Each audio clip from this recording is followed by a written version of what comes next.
Hello and welcome to today's video. So we're a little bit early today. I'm doing a live video a little bit earlier than I usually do. And today we're talking about how we can get all of the benefits of a ketogenic diet without actually being on a ketogenic diet. And this is actually possible. I know it sounds too good to be true, but it's actually possible. I'm going to tell you how you can do this. So before we even get started, let's talk about the benefits of a ketogenic diet, because if you're thinking, okay, well, if I can get the benefits of a ketogenic diet and still eat carbs, but you don't know what the benefits of a ketogenic diet are, then you'll just be eating carbs anyway in a non-strategic way to not induce ketosis. So the benefits of ketosis are massive. You know, there's some deeply profound health benefits. Like I've seen studies where people with epilepsy follow a therapeutic ketogenic diet where they're in a therapeutic state of ketosis 24 hours a day, all the time. This is like true deep ketosis. So when we're introducing any carbs in the diet, we're not going to be in this 24-hour state of ketosis, but we can still be in ketosis most of the time and we still get most of the benefits. So for these people that have epilepsy, they go on a therapeutic ketogenic diet, which is like 85% fat diet, and they go completely into remission from epilepsy. Really cool. You can look it up. You can literally go on Google Scholarly and type ketogenic diet epilepsy therapeutic effects. There's loads of studies about it. It's really cool.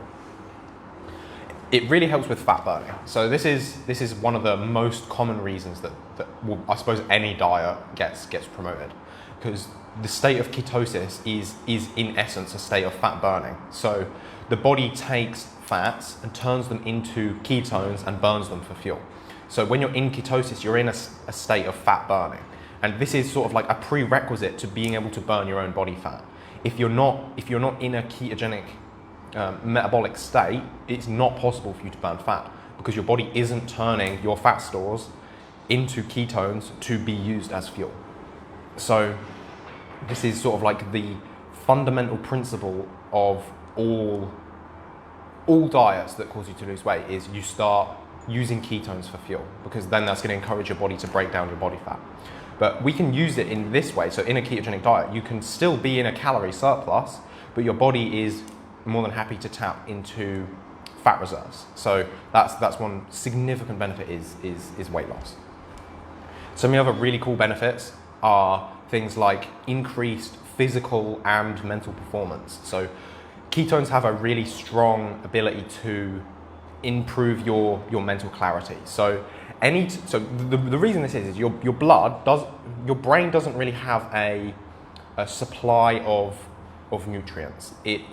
Everything that fuels your brain comes through your blood. It doesn't have like a reserve like lots of your other cells. They have fat near them and stuff like that. Your brain doesn't. It's very isolated up here, and the only way that it can get like energy for functions to think is to bring nutrients through the blood up into the brain.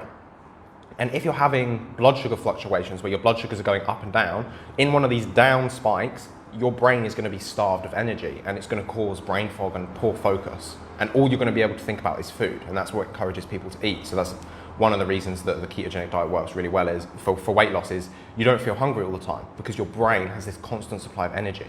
So when you're in ketosis, your blood sugars are very stable. They're very minor fluctuations, and your brain is using ketones for fuel instead of glucose.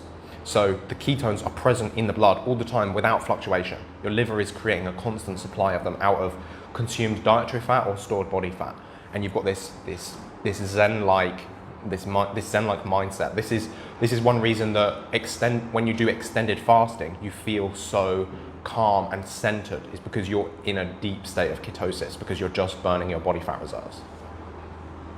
And with regards to physical performance, I like to combine ketosis with carbs, because then you're operating your body in sort of like a dual fuel system. You know, think about a car that runs on gas and electric. You know, you've got two different ways to power the engine, and it's the same when you're keto adapted, but then you also have carbs in your diet. Your body can swap back and forth between them very easily, and it can use both if it needs to give you an extra increased level of performance. So you would see this, for example, in like extreme feats of physical strength and endurance. So high intensity interval training, sprinting, lifting really heavy weights to failure. If you've got this dual fuel system, it's going to give you significantly increased performance. So how do we like biohack this in such a way where we can get all of these benefits and still have carbohydrates in the diet. So what we basically be doing is using it's sort of like carbohydrate intermittent fasting. So the way that this is looking for me, and the way that I'm going to suggest you try this is like this. So you wake up, as soon as you feel hungry, eat.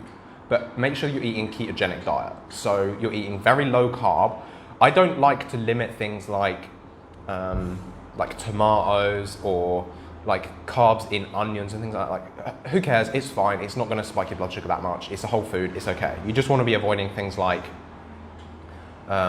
maybe like fruit juices, starches, fruit, things like that, that's going to cause a blood sugar instability. If you have like less than 30, 40 grams of carbs, probably fine, you know? I had some blueberries, it's okay, I'm fine.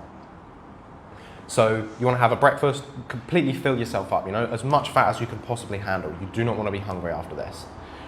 And then you wait until you feel hungry again. If for some reason you, like for me this morning, I woke up, I didn't feel hungry. I went out for a walk and then I was hungry when I was out on the walk. And by the time I got home, I wasn't hungry again.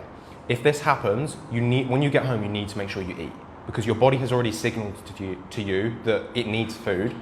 But because food wasn't available, this therapeutic state of ketosis that you're in suppresses your appetite. So your body's going to tell you, okay, we don't need to eat. And it's doing this like as a survival mechanism. At this point, you're actually hungry. And I tried to ignore it. I was like, oh, well, I don't really feel hungry now, so I'm just not going to have anything. And then I realized, actually, I'm really hungry. And I started feeling like adrenal fatigue type symptoms. So it's really important you listen to your hunger cues. And if for some reason, like you wake up and you have work, or you have a meeting, or you have to go out for a walk or something, and you don't manage to get that food in when your body was asking for it, as soon as it's convenient for you, make sure that you prioritize eating food. Even if you don't feel hungry, make sure you eat. And as soon as you start eating, like I had some blueberries and a bit of peanut butter, my appetite, I'm very hungry right now, I'm ravenous. And I'm actually doing this live right now because I'm trying to distract myself because Joanna's cooking me a more substantial meal. So as soon as you get hungry, make sure you eat. It's really important. Again, now wait until you feel hungry again, wait until you want to have lunch, have your lunch. Again, keep it keto low carb, maximum 30, 40 grams of carbs. So some things that have been working really nicely for me would be things like a smoothie, or I've been really liking a sardine salad. For breakfast, I like to have like eggs, bacon, avocado, lots of good fats is really what you want to make sure that you're prioritizing. For me, unless I have like 60 or 80 grams of fat, I just don't feel full. So make sure that you really pile that fat in. We're not trying a calorie deficit here. Calorie deficit's a bad idea across the board. Never recommend them. Don't do a calorie deficit. It's not a smart way to do anything. The only thing you're going to do with a calorie deficit is destroy your metabolic health, which is going to make you sick. So don't do that. And then we come to dinner time. And what I do around dinner time is I have a small window of carbohydrate refeeding. So from dinner to 2 hours after dinner, I have carbs. I have as many carbs as I want. And obviously I'm going to suggest that you go for cleaner sources of carbohydrates. So maybe like sweet potatoes, rice, whatever works for you. Sometimes this can be a bit more of a cheat food. So I'm quite fond of having a bit of ice cream before I go to bed. So in this small 2 hour window between having my dinner and going to bed, I like to have a little bit of ice cream sometimes. So I have a bit of ice cream, and it's okay, you know. All of these carbohydrates that you eat, only up to about 500 grams of this sugar is going to be able to be stored as glycogen. And in the process of you sleeping, so for anybody, regardless of even if they eat carbs all day, after 8 hours after you've eaten your last meal, even if it was like 1,000 grams of sugar, you're back in ketosis after 8 hours, because your body only has that many stores of carbohydrates. So by doing this, we're having a small window where we get to enjoy carbohydrates as much as you want. You know, this can be rice, this can be ice cream. You can do whatever the hell you want, right? You live your life. You know what's best for you. Obviously, I'll suggest that you use a cleaner form of carbohydrate because, well, generally it's going to be better for you. But I know what life's like. If you need to have a pizza, great, go for it. Have a pizza, whatever. It's fine. You'll be okay. So then we finish this. Say this is like 9 o'clock. 8 hours after that, so let me count. So 9 o'clock is 1, 2, so 5 o'clock in the morning, you're back in ketosis again. You wake up, say 7, 8 o'clock, you're in therapeutic ketosis already.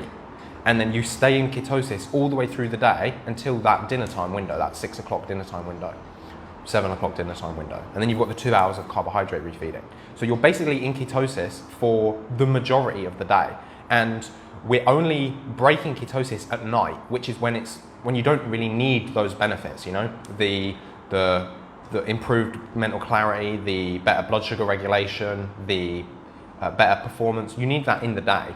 So you get the benefits of ketosis in the day when you need them, and then at dinner you get to enjoy carbohydrates and you get to enjoy yourself and not restrict your diet so much. So you get to access this big pool of other potentially healthful foods. Like, there's so many different benefits to starches, for example.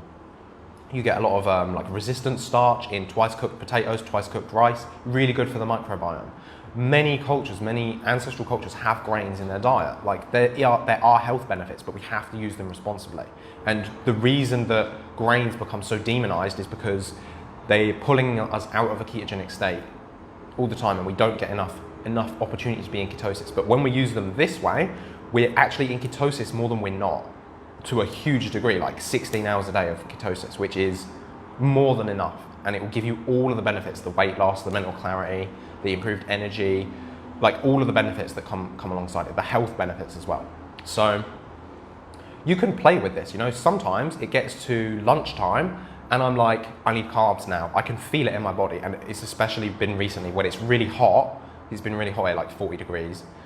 And it's like, I don't want to eat like a really greasy meal. It's like, I want a watermelon right now because I'm really hot and I want to hydrate myself. And I do it, you know, and there's flexibility in this. So it's about understanding you don't have to be overwhelmingly dogmatic in your approach to find really, really great results. So be flexible with this. Sometimes, if you don't want to have that carbohydrate meal at the end of the day, stay keto the whole day, you know? You're free to do that as well. But it's really about listening to your body and figuring out the way that your body likes you to eat the best. And I found that this is a really nice balance between restriction and getting the benefits of a restricted diet, of ketosis, of having those therapeutic states, but also being gentle and allowing and soft enough that I have the flexibility that if I need to have some carbs in my diet, again, even for health reasons, you know, if I don't have enough carbs in my diet, I don't feel well. I don't feel as good as I can if I do. But obviously, if you have more carbs in your diet, you're spiking insulin more, you're going to gain more weight, you're going to have blood sugar instabilities. These are all side effects. These are all consequences of eating that way.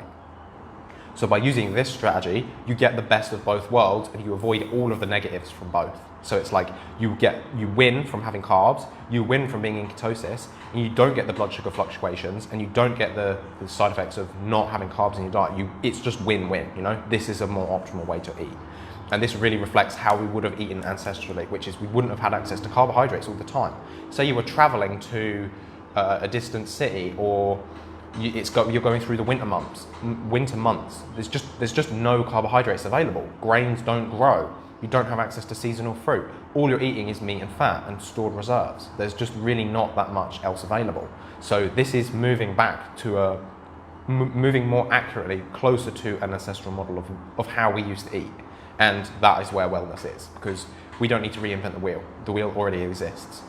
Healing already exists. Health already exists. We just have to figure out how people did it before us, and this is how. So let me know if this is something you're going to try. Let me know if this is something you're going to implement. And if you do, let me know if it gives you results. It's been giving me really good results, both physical performance and weight loss, weight stability wise. So let me know if you have any questions about this, about strategic implementation of these ideas. And let me know if you give it a try. I'd really be interested to hear. So that's everything for me today. Hope you have a lovely day, and I'll see you soon. Ciao.